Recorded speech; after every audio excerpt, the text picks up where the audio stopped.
नमस्कार, आप देख रहे हैं सुदर्शन न्यूज। मैं हूं आपके साथ शिवम दत्त मेहता। वक्त है आपके फेवरेट कार्यक्रम यानी कि जनमत का, एकमात्र ऐसा कार्यक्रम जहां पर हर खबर पर आप पोल के माध्यम से भाग लेते हैं। केवल ऐसा नहीं कि एंकर बोलता रहेगा, आप सुनते रहिए। हर खबर पर आपकी राय हम आपको दिखाते हैं। सोशल मीडिया प्लेटफॉर्म एक्स पर जाकर हमारी हर खबर पर हम आपके लिए एक पोल लाते हैं। उसमें जितना भी मत प्रतिशत होता है वो हम आपको एज इट इज दिखाते हैं। रात के 9 बजे आपका मत, आपकी राय हर खबर पर आपको दिखाई जाती है। और आज हम बड़े बड़े विषय आपके लिए लेकर आए हैं। फ्लोर ग्राफिक्स के माध्यम से आपको बताएंगे, क्योंकि आज विश्व में क्या कुछ हो रहा है, भारत में क्या कुछ हो रहा है, उसके बारे में आपको विस्तार से समझना है। तो जनमत का एक कार्यक्रम ही आपके लिए काफी है। कौन से मुद्दे हैं फ्लोर ग्राफिक्स के माध्यम से आपकी टीवी स्क्रीन पर कुछ ही पलों में। ये लीजिए, आ भी गए।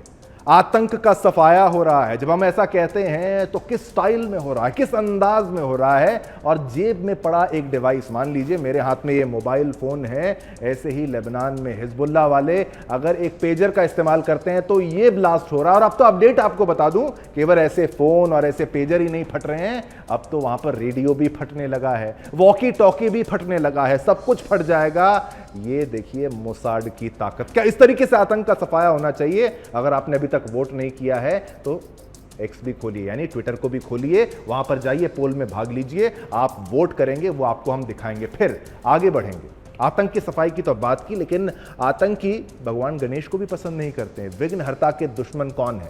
कौन है जो पत्थरबाजी करता है भगवान गणेश की मूर्तियों पर, उनके भक्तों पर? जबकि ऐसे भी लोग हैं, दूसरे मजहब के क्यों ना हो, चाहे सारा अली खान का आप ले लीजिए, घर पे उनके गणपति विराजते हैं, हर साल वो पूजती हैं। वो बात अलग है कि जिहादी उनको छोड़ते नहीं, गालियां देते रहे। तो विघ्नहर्ता के दुश्मन कौन, ये भी आपको बताएंगे। फिर आगे बढ़ेंगे। मजिस्ट्रेट का मुस्लिम प्रेम, ऐसा हम क्यों कह रहे हैं? एक सब इंस्पेक्टर की दुखद कहानी है, जहां पर वो जब कोर्ट जाता है, तो वो जब रिमांड मांगने जाता है, जब वो बात करने जाता है कि भाई इनकी कस्टडी चाहिए या तमाम चीजें हैं, ये आरोपी हैं, और वो मुस्लिम निकलते हैं, तो उसके बाद मजिस्ट्रेट किस तरीके से परेशान करता है इस सब इंस्पेक्टर को, इस इंस्पेक्टर को, उसकी कहानी अगर आपको जाननी है वो भी आपको जनमत में बताएंगे। किस तरीके से मुस्लिम प्रेम जाग गया। तो ये क्या इकोसिस्टम अभी भी है, ऐसी सोच अभी भी है क्या, कानून में भी है? हम कुछ नहीं कह रहे, खबर आपको बताएंगे, ध्यान से देखिएगा। फिर आगे बढ़ेंगे। तबाही में कमाई, हम ऐसा क्यों कह रहे हैं? जहां बाढ़ आपदा आती है वहां पर अगर कमाई का साधन भी बन जाए, ये बहुत गलत बात है। ऐसा कहां हुआ है, कैसे हुआ है, वो अगर आपको जानना है तो वो भी जनमत में आपके लिए हम लेकर आए हैं। फिर और आगे बढ़ेंगे। अगला मुद्दा जो है वो भी आपको बताएंगे। तबाही से कमाई के बाद एक राष्ट्र एक चुनाव, अब मोदी कैबिनेट में प्रस्ताव को मंजूरी मिल चुकी है। तो क्या 2029 का जो चुनाव होने वाला है वो एक साथ होगा, यानी कि विधानसभा लोकसभा का चुनाव क्या एक साथ होने वाला है या नहीं? ये भी अगर आपको जानना है तो इसका भी विश्लेषण आपको जनमत में करके दिखाएंगे। आज कुछ ऐसी तस्वीरें, फ्लोर ग्राफिक्स तो आपको दिखाए हमने, और एक खबर जिसके बारे में आप जानते ही हैं, लेबनान की वो तस्वीरों के साथ मेरी बात को सुनिएगा। बात करते हैं लेबनान की। लेबनान में आप सोचिए, हजारों पेजर फटने से अफरा तफरी मच गई है। सीरियल ब्लास्ट से लेबनान की सड़कों से लेकर घर और दुकानों पर चीख पुकार मच गई है। लेबनान में सीरियल ब्लास्ट से अब तक लगभग 18 लोगों की मौत हो चुकी है। वहीं ईरानी राजदूत और हिजबुल्लाह के लड़ाकों और चिकित्सकों सहित 3000 से अधिक लोग घायल हो गए हैं। इन पेजर का इस्तेमाल मुख्य रूप से हिजबुल्लाह के सदस्य कर रहे थे। विस्फोट का कारण यह माना जा रहा है कि पेजरों को जानबूझकर एक कोड द्वारा ट्रिगर किया गया था, जिसके बाद ये विस्फोट हुए। तो हिजबुल्लाह ने ताइवान की गोल्ड अपोलो नाम की कंपनी को लगभग 3000 पेजर का ऑर्डर दिया था।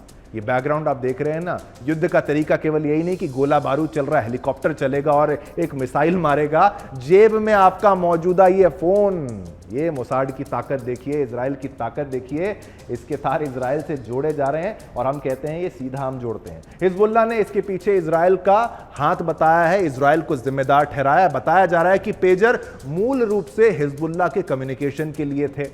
भाई आप टेक्नोलॉजी में अपग्रेड करते हैं ना, आप पीछे क्यों जाएंगे? पेजर कोई आज की टेक्नोलॉजी है, पेजर एक पुरानी टेक्नोलॉजी है। लेकिन हिजबुल्लाह ने सोचा कि भाई पेजर ट्रैक नहीं हो पाएगा, ऐसा इसका टेक्नोलॉजी पुरानी है तो इसको कोई हैक नहीं कर पाएगा, इसका गलत इस्तेमाल नहीं हो पाएगा, तो हम बच जाएंगे। आतंकी जो मैसेज हमारे सारे हैं कि भाई कहाँ बम मारना है, किस पर हमला करना है, ये हम पेजर में देंगे। लेकिन इसका तोड़ निकाल लिया इजराइल ने। कम्युनिकेशन के लिए जिसका इस्तेमाल किया जा रहा था, इजरायली एजेंसी ने इनको विस्फोटक में बदल दिया है। हिजबुल्लाह के एक अधिकारी ने बताया कि इस घटना के पीछे इजराइल का हाथ है। अब इजराइल का ही हाथ है, इसमें बताने वाली क्या बात है। हिजबुल्लाह के सदस्यों के पास जो नए पेजर थे उनमें लिथियम बैटरी थी जो फट गई। उनको ट्रिगर कैसे कर दिया गया? लिथियम बैटरी जब अधिक गर्म हो जाती है तो सबसे पहले वो क्या करती है, वो धुआं छोड़ती है और उसमें आग भी लग जाती है। हिजबुल्लाह के सदस्य पेजर का इस्तेमाल खास नजर से बचने के लिए कर रहे थे, पर ऐसे में सबसे बड़े सवाल यही उठता है कि लेबनान में हुए विस्फोट महज एक हादसा था या कोई बड़ी साजिश?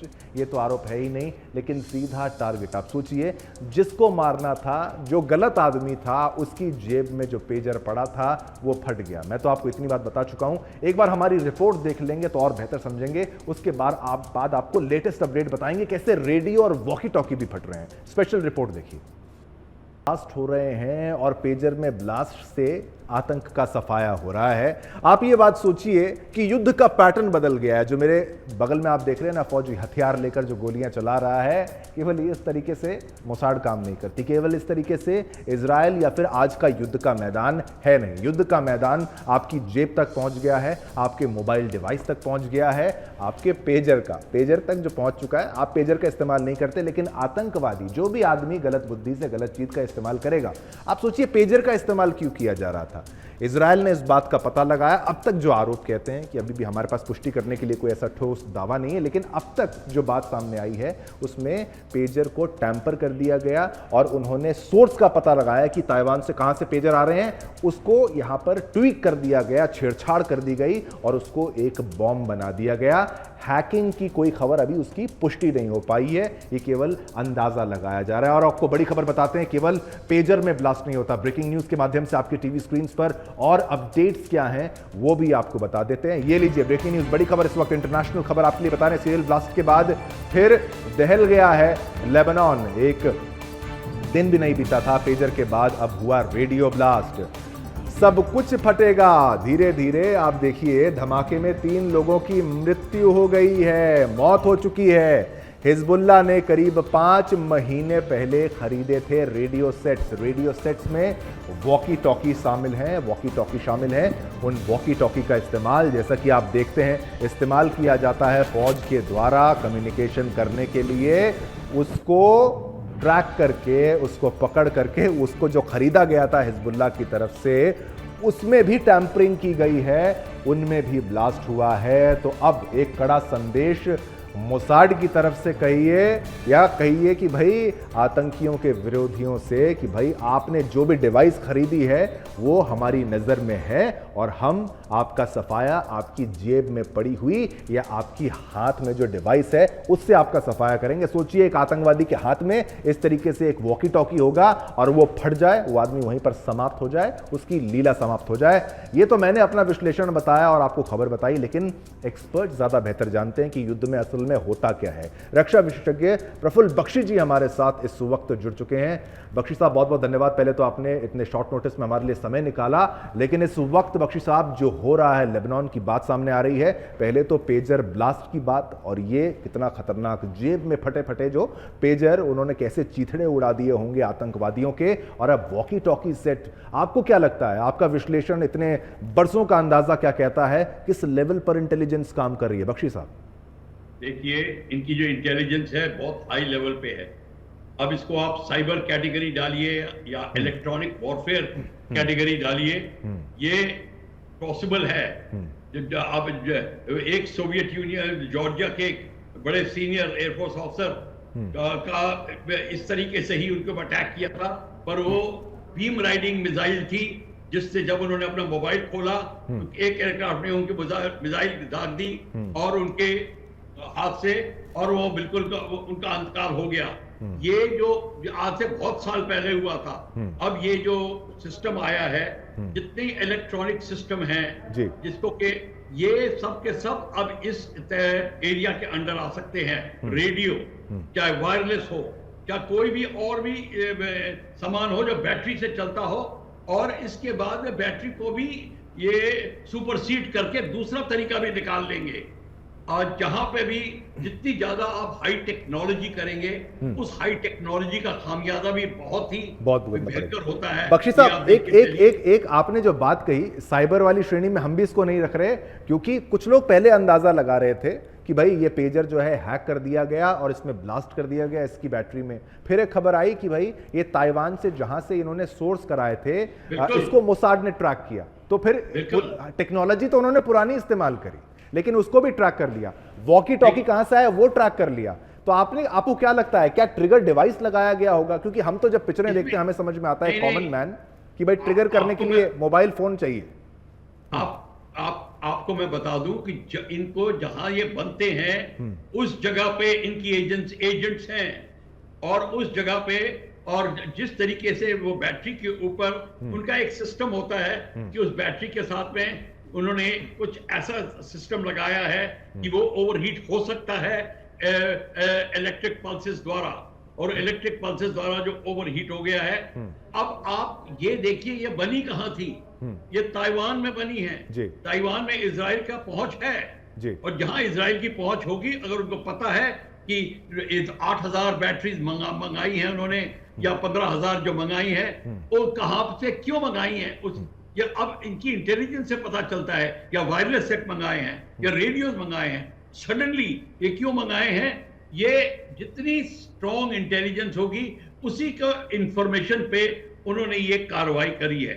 ऑलरेडी उनको पता था ये सिर्फ लॉजिस्टिक्स और ऑर्गेनाइजेशन जो होगी पैलेस्टाइन की, उसके अंदर लोग जो ईंधन सप्लाई करते हैं, एम्युनिशन सप्लाई करते हैं, जो दुकानदार के भेस के अंदर मैसेज भेजते हैं, ये सारे आपकी बात के ऊपर माफ कीजिएगा मैं बीच में आपको कुछ सवाल पूछ रहा हूं। उत्सुकता मेरी बहुत ज्यादा है। ये प्रश्न कुछ ऐसे हैं कि भाई अगर इस तरीके से हिजबुल्लाह को खत्म करने का प्लान अगर मोसाड ने बना लिया, इजराइल ने बना लिया, तो एक तरीके से मोबाइल फोन तो हर इंसान की जेब में है।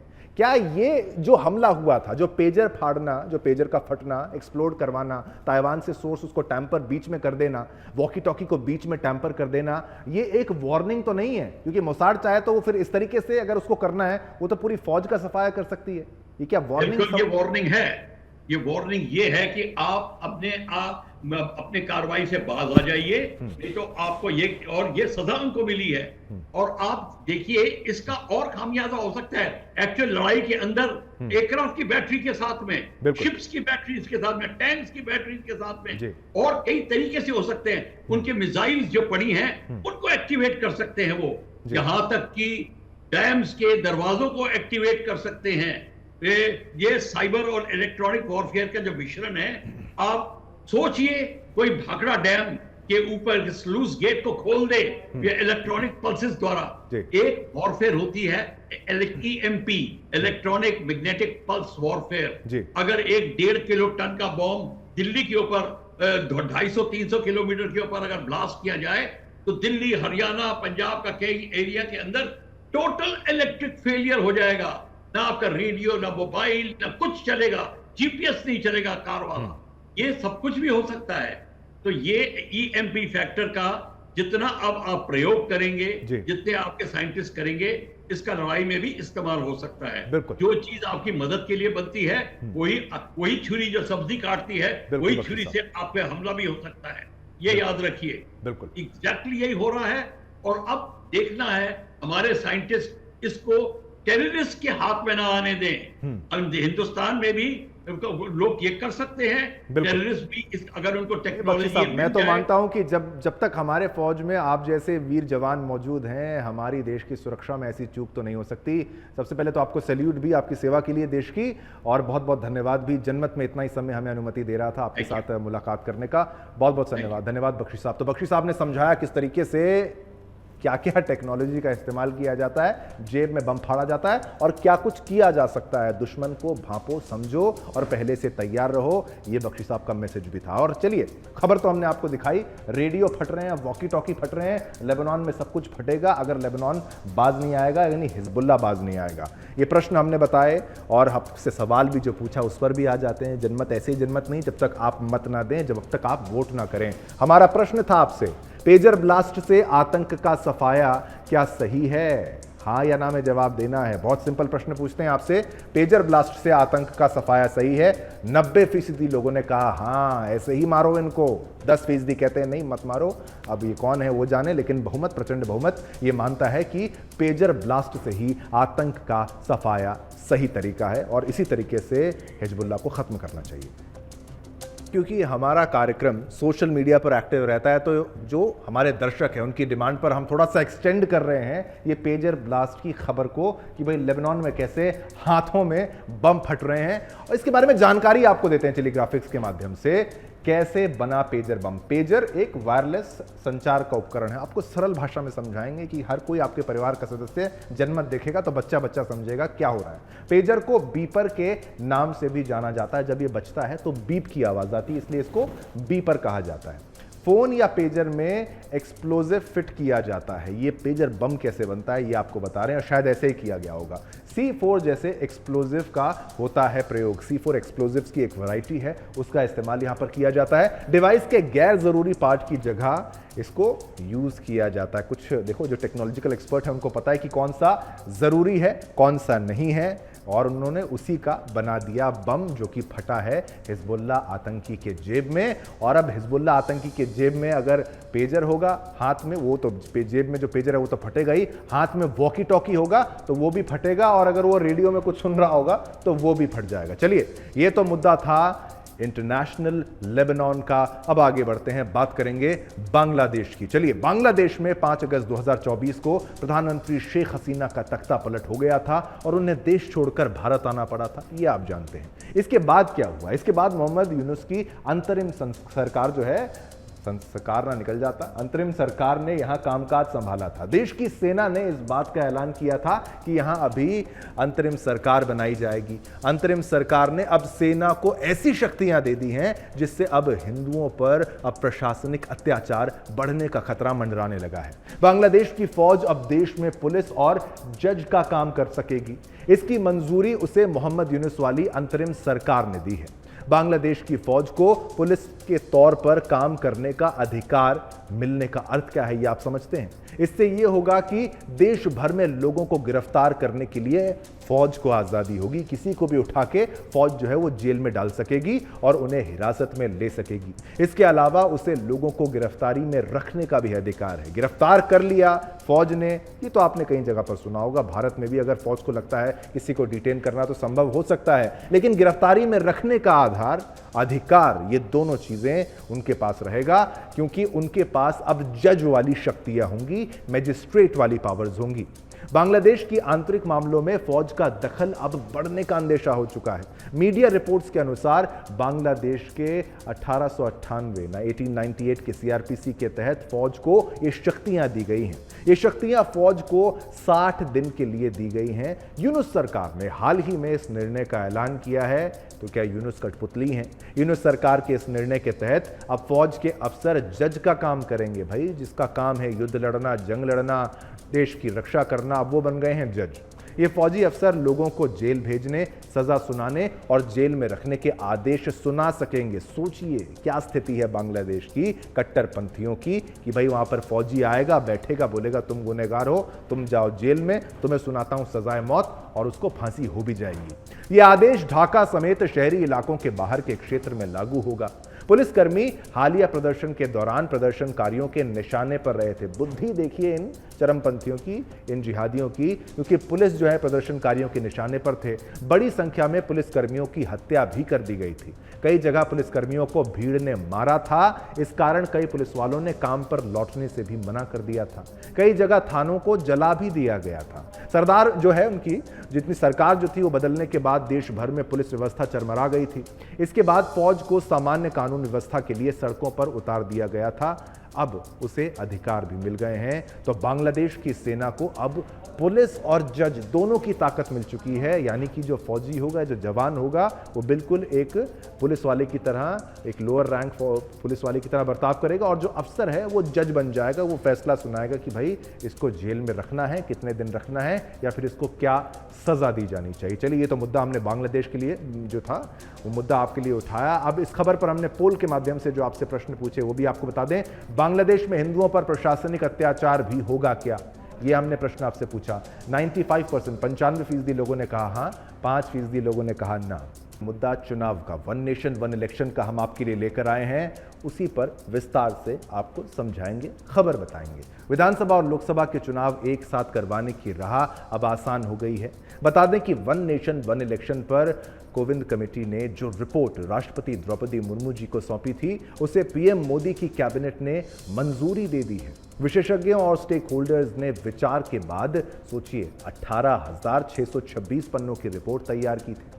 उसके मुताबिक पहले कदम के रूप में लोकसभा और राज्य विधानसभाओं के चुनाव एक साथ कराए जाने चाहिए। इसके साथ ही समिति ने एक और प्रस्ताव रखा है कि लोकसभा और राज्य विधानसभा चुनाव एक साथ संपन्न होने के दिन जो है 100 दिन के भीतर ही स्थानीय निकाय चुनाव भी करवा दिए जाएं। इससे पूरे देश में एक निश्चित समय अवधि में सभी स्तर के चुनाव कराए जा सकेंगे और इससे चुनावों में होने वाले वित्तीय खर्चों में कटौती भी की जा सकेगी और साथ ही बार बार चुनाव के कारण होने वाली परेशानियों को भी यहां पर कम किया जा सकेगा। देखिए, चुनाव में खर्चा कम, एक साथ तो समय की बर्बादी भी खत्म और बहुत से फायदे। चलिए आपको हम प्रतिक्रियाएं दिखाते हैं, तस्वीरें दिखाते हैं, क्या है खास इसमें वो भी आप देखिए। मैं सीधी सी बात कहता हूं कि और लगातार इस बात को मेरी पार्टी कहती रही, इस देश में वन नेशन वन इलेक्शन था भाई। मोदी जी कोई नायाब हीरा नहीं उठा के ला रहे हैं। 1962 के बाद वो माला क्यों टूटी? क्योंकि सिंगल पार्टी डोमिनेंस खत्म होने लगी। उसके बाद कई राज्यों में रीजनल पार्टीज ने, जैसे 67 में संविध सरकारें बनी। आज मैं पूछ रहा हूं कि मुझे मसौदा देखना है, क्योंकि ये टिप्पणी बगैर मसौदा देखे हो रही है। कांग्रेस पार्टी ने फिर से बता दिया है कि मोदी विरोध में उतरते उतरते वो देश विरोध भी कर सकती है और किस प्रकार से दलित विरोधी मानसिकता भी है। कांग्रेस पार्टी को पता होना चाहिए कि देश के सबसे पहले जो चुनाव हुए 65-67 तक, वो वन नेशन वन इलेक्शन के तहत ही हुए। पर इंदिरा गांधी जी के महत्वाकांक्षा ने, लस्ट फॉर पावर ने इस पूरे शेड्यूल को बिगाड़ा। तब क्या वन नेशन वन इलेक्शन गलत था या सही था? और तब सही था तो आज गलत कैसे हो सकता है? ये देखिए, ये प्रैक्टिकल नहीं है और ये चलने वाला नहीं है।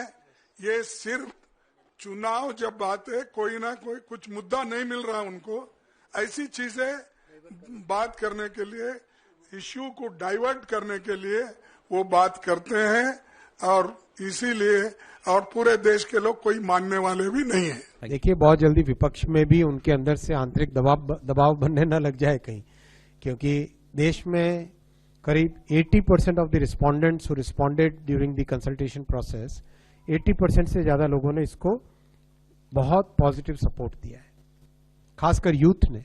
Youth is very much in favour of. तो आपने प्रतिक्रियाएं सारी यहां पर सुनी है। तो स्वतंत्रता के बाद कुछ आम चुनाव राज्य विधानसभा चुनावों के साथ ही आयोजित किए गए थे। हालांकि आलोचक इसे लेकर कई तरह के सवाल उठाते रहे हैं और उनका कहना है कि एक देश एक चुनाव की अवधारणा नई नहीं है। वहीं जानकारों का मानना है कि यह प्रक्रिया उतनी ही पुरानी है जितना पुराना हमारा संविधान है। देश में अलग अलग चुनाव करवाने से भारत में चुनाव का एक ऐसा चक्र बना हुआ है जिससे लगता है कि देश में चुनाव होते ही रहते हैं। तो आप सोचिए, चुनाव होते ही रहेंगे क्या? एक वो भी समय था आज़ादी के बाद से लेकर 1967 तक की अगर मैं आपको बताऊं तो एक साथ ही चुनाव होते थे। उसके बाद ये बदलाव हुए और अब हाल ये है कि देश में हर साल कहीं ना कहीं कोई ना कोई चुनाव जो है वो जरूर होता रहता है। तो वन नेशन वन इलेक्शन को कैबिनेट की मंजूरी तो मिल गई है, लेकिन इस प्रणाली के कई फायदे और नुकसान भी हैं। इसके फायदे में राजनीतिक स्थिरता, चुनावी खर्च में कमी और प्रशासनिक प्रभावशीलता शामिल हैं, जिससे चुनाव प्रक्रिया सरल और सुचारू होगी। आपको इस पर और भी प्रतिक्रिया एक सुनाते हैं, वो भी जरा गौर से सुनिएगा और विस्तार से इसको आप समझ पाएंगे। देखिए, हमें ये लगता है कि ये भारतीय जनता पार्टी का एक और नया जुमला है और मैं बताता हूँ क्यों। थोड़े दिन पहले 4 राज्यों के चुनाव होने थे। 4 राज्यों के चुनाव में इन्होंने सिर्फ 2 राज्यों का चुनाव किया। इन्होंने हरियाणा का और जम्मू एंड कश्मीर का चुनाव कराया, झारखंड और महाराष्ट्र को छोड़ दिया। अगर आप 4 राज्यों के चुनाव नहीं करा पा रहे हो, आप वन नेशन वन इलेक्शन कैसे कराओगे? उसको भी छोड़ो, मैं इनसे ये कहना चाहता हूँ कि हम मांग कर रहे हैं कि महाराष्ट्र और झारखंड के साथ आप दिल्ली का चुनाव करा दो। ये उसमें भी सहमत नहीं है। तो जब आप एक साथ 3 राज्य के चुनाव कराने में असमर्थ हैं, एक साथ 4 राज्यों के चुनाव कराने में असमर्थ है, तो फिर ये कैसे संभव है कि आप पूरे देश में एक साथ चुनाव करेंगे? तो ये एक बहुत बड़ा जुमला है। ये निर्णय केवल एक गिमिक है, एक प्रपंच है। आसन्न हार दिखाई दे रही है उनको। जम्मू कश्मीर में भी और हरियाणा में भी बुरी तरीके से पिट रहे हैं। जहां उपचुनाव हो रहे हैं उनमें भी भाजपा को हार दिखाई दे रही है। और भाजपा को ये भी लग रहा है, मुझे जानकारी मिली है कि आरएसएस के शीर्ष चर्निंग कैंप में भी ये बात उभर के आई थी कि महाराष्ट्र और झारखंड भी हारने जा रहे हैं। आप तो सक्सेसिव एक के बाद एक राज्य में जो हार दिखाई दे रही है भाजपा को, उससे ध्यान हटाने के लिए और इस तरीके का प्रपंच रचा गया। एक चुनाव, one nation one election. Narendra Modi ji शुरू से ही इसके पक्ष थे। देश तो देखा क्या कुछ फायदा होने वाला है, प्रतिक्रियाएं तो आपको सुनाते रहेंगे। देखिए इससे फायदा क्या है आपको बताएं, मतदाता जागरूकता बढ़ती है और चुनावी भीड़ भाड़ में कमी आती है अगर वन नेशन वन इलेक्शन होता है। हालांकि इसके नुकसान भी हैं, जैसे स्थानीय मुद्दों की अनदेखी, मतदाता थकान और छोटे दलों के लिए असमान अवसर, गंभीरता की कमी, तमाम मुद्दे आपको सारी बातें बताएंगे और आपको ग्राफिक्स के माध्यम से भी समझाने का प्रयास करते हैं। इस खबर पर अपडेट क्या है, क्या थी कोविंद कमेटी की सिफारिश। 18,626 पन्नों की रिपोर्ट दी गई थी। सोचिए इतना गहन अध्ययन किया गया, 18,626 पन्ने जिसमें हो 191 दिन, 191 दिनों तक विशेषज्ञों ने रिसर्च की है। ऐसा ही नहीं कि भाई हवा हवा में वन नेशन वन इलेक्शन जो है वो सामने आ जाएगा। देश की सभी विधानसभाओं का कार्यकाल बढ़ाने की बात है। इसमें ये देखिए, कोई कहेगा कि भाई हमारा कार्यकाल कम हो जाएगा, ऐसा नहीं है। 2029 तक विधानसभाओं की कार्यकाल बढ़ाने का सुझाव यहां पर दिया गया है। कार्यकाल बढ़ेगा, कम नहीं होगा। ये देखिए, पहले चरण में होंगे विधानसभा और लोकसभा चुनाव में, ठीक है। तो एक साथ ये चुनाव की बात है, लेकिन इसमें भी काफी प्रश्न आपके होंगे। दूसरे चरण में कराए जा सकेंगे स्थानीय निकाय चुनाव। तो कोई भी चुनाव जो है उसको छोड़ा नहीं जाएगा, सभी चुनावों को एक साथ किया जाएगा। 100 दिनों के अंदर स्थानीय निकाय चुनाव हो सकेंगे। तो ये प्रक्रिया भी कोई एक दिन की नहीं समझ में आ रही। ऐसा लगता है कि इसमें भी समय लगेगा। प्रशासनिक अफसरों के लिए योजना बनाने का सुझाव, ये यहां पर सुझाव दिए गए हैं प्रशासनिक अफसरों के लिए। 1991 से लेकर 1967 तक एक साथ हुए चुनाव। ये मैंने आपको शुरुआत में बताई थी कि पहले आज़ादी के बाद से चुनाव एक साथ ही हुआ करते थे। 1952, 92, 97, 62, 67 में एक साथ हुए हैं चुनाव। कब कब, ये डेट्स भी आप याद रखिए। अगर आप रिसर्च कर रहे हैं, स्टडी कर रहे हैं, तो आपको इसमें भी मदद मिलेगी। केंद्र और राज्यों के लिए एक साथ किया गया था मतदान, तो ये हो चुका है। ऐसा नहीं कि कुछ नया है करना है जो बहुत मुश्किल है सरकार के लिए। 68 और 69 में इस प्रक्रिया को किया गया था समाप्त। इसको समाप्त भी कर दिया गया था, लेकिन यह हो चुका है तो दोबारा भी हो सकता है। कुछ पुराने राज्यों का पुनर्गठन जो था वो इसका कारण बताया जा रहा है। पुनर्गठन के चलते नए राज्यों के उभारने के साथ ये जो है प्रक्रिया जो है वो चली। 1951 से लेकर 1967 तक एक साथ चुनाव हो चुके हैं। तो 51 से 67 जब हो चुका है तो फिर आगे भी हो सकता है, आगे भी इसको करा जा सकता है। इस प्रणाली का प्रभाव जो है राजनीतिक परिदृश्य और नागरिकों की भागीदारी पर पड़ता है, इसलिए इस पर गहन चर्चा की आवश्यकता है। एक राष्ट्र एक चुनाव को लेकर हमने आपके लिए ग्राफिक्स के जरिए भी आपको समझाया क्या कुछ इसमें खास है। अब आपको एक स्पेशल 1-to-1 भी आपको दिखाते हैं। हमारे वरिष्ठ संवाददाता सौरभ तिवारी ने खास बातचीत की है, किससे की है, किस मुद्दे पर की है, विस्तार से जानिए हमारी ये स्पेशल रिपोर्ट। क्योंकि हरियाणा में जैसे तैसे चुनाव की तारीख पास आती जा रही है, वैसे वैसे राजनीतिक सरगर्मी भी बढ़ती जा रही है। लेकिन इसी बीच कांग्रेस अध्यक्ष मल्लिकार्जुन खड़गे ने दिल्ली के कांग्रेस मुख्यालय में हरियाणा विधानसभा चुनाव के लिए पार्टी का घोषणा पत्र जारी कर दिया है। दरअसल इस लोक लुभावन घोषणा पत्र में कांग्रेस पार्टी 7 गारंटी लेकर आई है। गारंटी पत्र में कांग्रेस ने तेलंगाना मॉडल को अपनाया है, जिसमें 500 रुपए में गैस सिलेंडर, बुजुर्गों को 6,000 की पेंशन और 2 कमरों के मकान का वादा किया गया है। कांग्रेस पार्टी ने किसानों को लुभाने के लिए एमएसपी को कानूनी गारंटी बनाने का भी भरोसा दिया था। तो एक बात तो साफ है कि हरियाणा चुनाव के लिए कांग्रेस ने 7 गारंटी के जरिए पुरानी पेंशन स्कीम और मुफ्त स्कीमों पर दांव लगाकर आगामी चुनाव में भाजपा को पटखनी देने की तैयारी की है। लेकिन वहीं वहीं दूसरी तरफ बीजेपी ने हरियाणा के लिए अभी तक अपना घोषणा पत्र जारी नहीं किया है, लेकिन इन कांग्रेस की इन 7 गारंटियों पर चौतरफा हमला किया गया है। दरअसल हरियाणा भाजपा प्रदेश अध्यक्ष मोहन लाल बड़ोली ने सुदर्शन न्यूज के ब्यूरो चीफ यानी सौरभ तिवारी, जो हमारे वरिष्ठ संवाददाता हैं, उनसे खास बातचीत करते हुए कहा कि ये गारंटियां केवल और केवल झूठ का पुलिंदा है, ये सिर्फ एक हवा का गुब्बारा है। कांग्रेस की गारंटी पर मोदी की गारंटी हमेशा भारी पड़ी है, क्योंकि हरियाणा की जनता को पता है कि विकास का रुख किस तरफ है। और क्या कुछ कहा है, आइए आपको सुनाते हैं।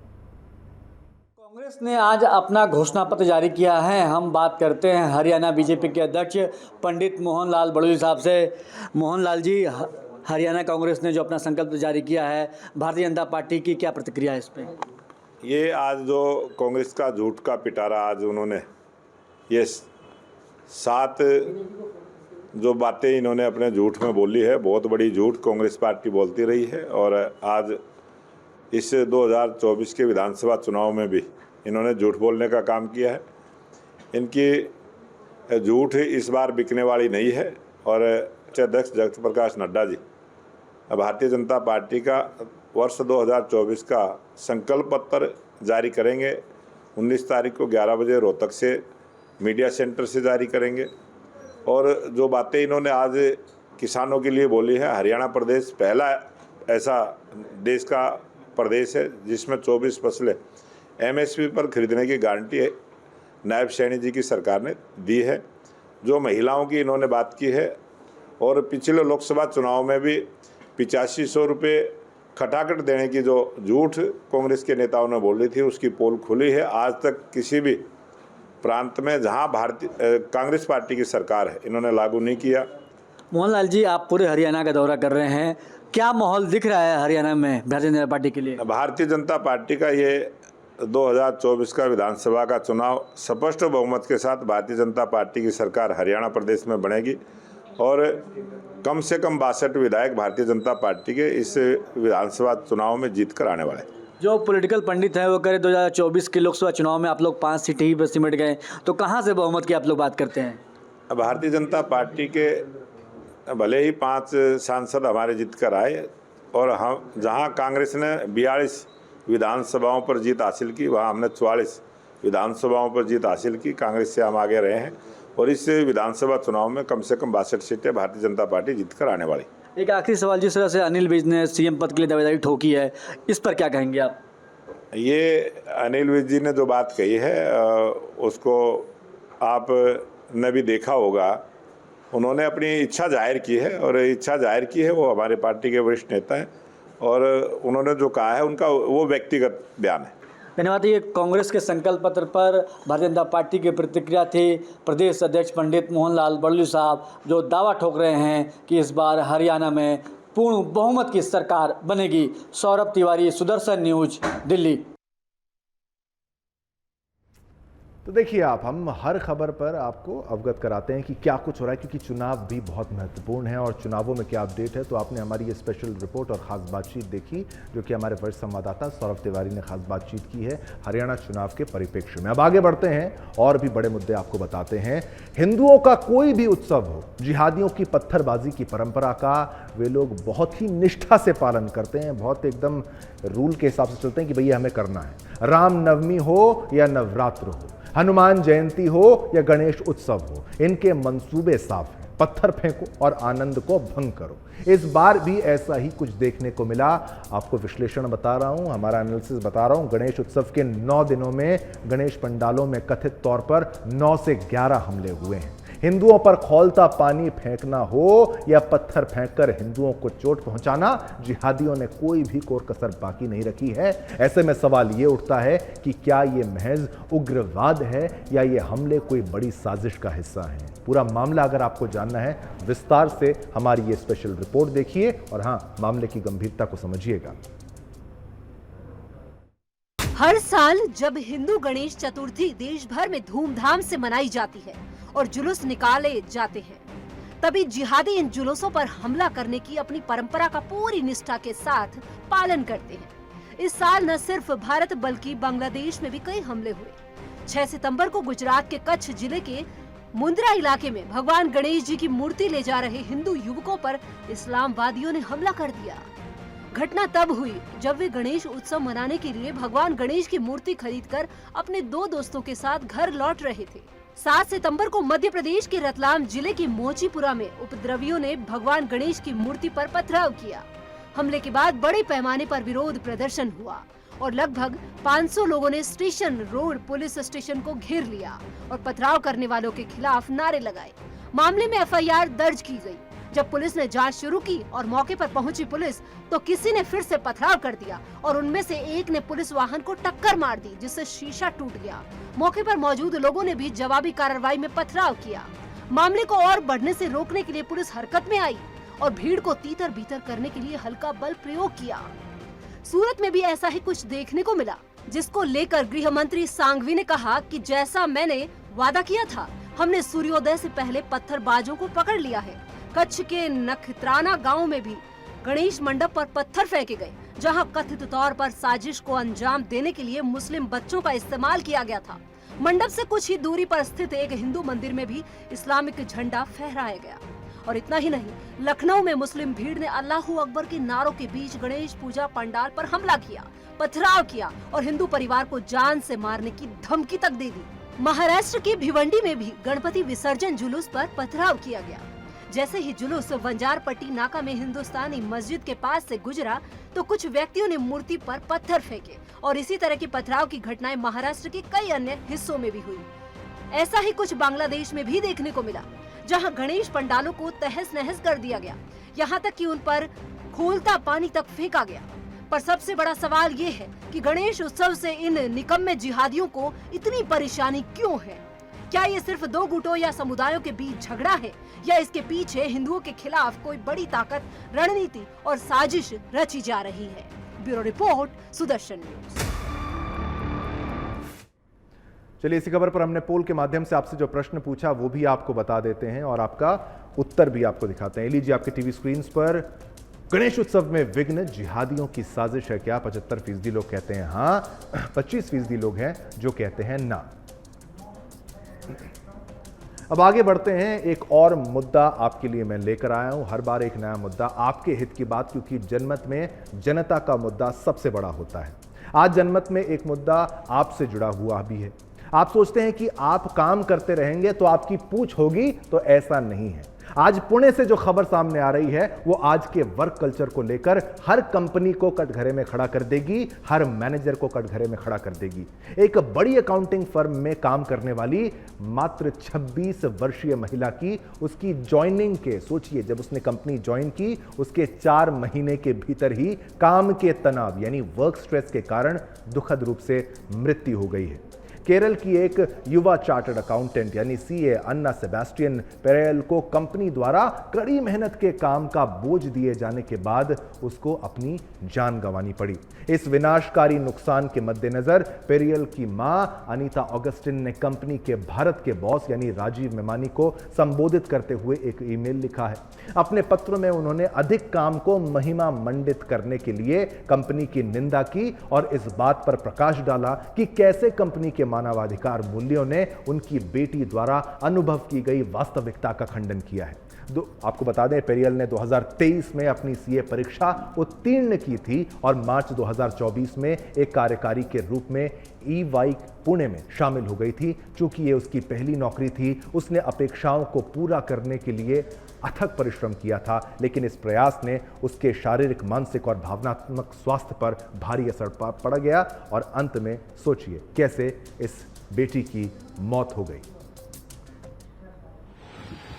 अभी एक बहुत दुखदायक घटना सुनी, जिसमें ये पता चला कि महाराष्ट्र के शहर पुणे की एक लड़की, जो भी सिर्फ 26 साल की थी और किसी मल्टीनेशनल कंपनी में, किसी बड़ी कंपनी में वो जॉब कर रही थी, और लगातार ओवरवर्क और ओवर स्ट्रेस के कारण उसकी मौत हो गई। ये सुन के बड़ा दुख हुआ। लेकिन ये बात मतलब कि आज के समय में बताना बहुत ज़रूरी है कि इस समय जो स्ट्रेस है वो सबसे सीरियस प्रॉब्लम है। प्रॉब्लम्स बहुत सारी हैं, लेकिन स्ट्रेस इस समय बहुत सीरियस है और बहुत सारे लोग इससे सफ़र कर रहे हैं। और एक बहुत बड़े मनोविज्ञानी थे सैले, उन्होंने बताया था कि अगर आप कंटिन्यूसली स्ट्रेस में हैं तो आपकी बॉडी जो है उसमें बॉडीली डिकम्पोजिशन होती है। बॉडीली डिकम्पोजिशन का मतलब है कि हमारे बॉडी के बहुत सारे सिस्टम हैं, अगर हम लगातार तनाव में रहें तो वो जो सिस्टम है उनमें वियर एंड टीयर होता है, जिससे कई प्रकार के डिसऑर्डर्स और कई तरह की जो फिजियोलॉजिकल और फिज़िकल प्रॉब्लम्स जो है, साइकोलॉजिकल प्रॉब्लम्स भी हैं, वो होती हैं। और पर्टिकुलरली इसमें हार्ट है, ब्लड प्रेशर है और अस्थमा है, शुगर की प्रॉब्लम, ऐसी बहुत सारी प्रॉब्लम्स है जो लगातार स्ट्रेस में रहने के कारण होती हैं। तो देखा आपने, इस पर हमने एक मनोवैज्ञानिक यानी डॉक्टर की प्रतिक्रिया भी आपको बताई, क्योंकि आप फिर से मेरी बात को समझिए। उस लड़की ने अपनी पहली नौकरी में इतनी मेहनत करी, अपेक्षाओं को पूरा करने के लिए अथक परिश्रम किया, लेकिन इस प्रयास ने उसके शारीरिक, मानसिक और भावनात्मक स्वास्थ्य पर भारी असर डाला। उनकी मां के अनुसार ज्वाइनिंग के तुरंत बाद उन्हें चिंता, नींद न आना और तनाव का अनुभव होने लगा, लेकिन उस लड़की ने कड़ी मेहनत और दृढ़ता को सफलता का मार्ग मानते हुए खुद को आगे बढ़ाना जारी रखा। तो याद रखिए, हमेशा केवल मेहनत और कंपनी ही मत सोचिए, अपने स्वास्थ्य का ध्यान भी रखिए। और उन कंपनियों के लिए भी ये संदेश है कि केवल कड़ी मेहनत के लिए प्रोत्साहित ही मत करिए, 18-18, 20-20 घंटे काम कराने की बात ही मत करिए। उनकी मेंटल हेल्थ यानी मानसिक स्थिति, उनके मानसिक स्वास्थ्य के बारे में भी सोचिए। ये आपका मुद्दा जनमत में हमने उठाया। आज्ञा दीजिए, आज इतना ही समय मुझे अनुमति देता है जनमत में आपके लिए मुद्दे उठाने का। मुझे यानी शिवम दत्त मेहता और मेरी पूरी एडिटोरियल और प्रोडक्शन टीम की तरफ से आप सभी को जय हिंद, जय भारत, जय हिंदुस्तान।